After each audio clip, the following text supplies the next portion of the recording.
Menurut M. Daud Silalahi tahun 2001, laut menurutnya ialah salah satu unsur yang memiliki banyak manfaat bagi kehidupan manusia. Hal ini lantaran di dalam laut terdapat kekayaan yang bisa dimaksimalkan dalam kehidupan.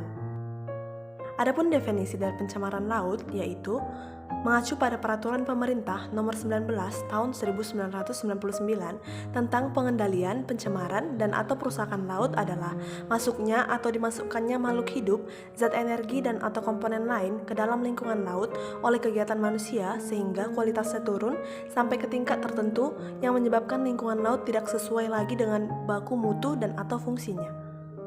Penyebab pencemaran air laut yang pertama yaitu tumpahan minyak. Pencemaran ini biasanya terjadi karena kelalaian manusia sehingga menyebabkan minyak tertumpah ke laut dalam jumlah yang besar. Contohnya adalah kecelakaan kapal tanker atau kecelakaan dalam proses pengeboran sumur minyak. Lalu yang kedua, pencemaran oleh logam berat. Logam berat adalah materi anorganik baik padat atau cair yang memiliki massa lebih dari 5 gram per cm kubik. Biasanya terjadi karena pembuangan limbah industri secara sembarangan ke sungai sehingga logam berat yang terkandung terbawa sampai ke laut. Contoh dari logam berat misalnya merkuri atau Hg, seng atau Zn, nikel atau Ni, dan timbal atau Pb.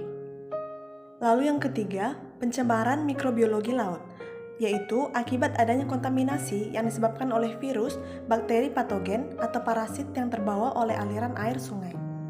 Dan yang keempat yaitu pencemaran pestisida.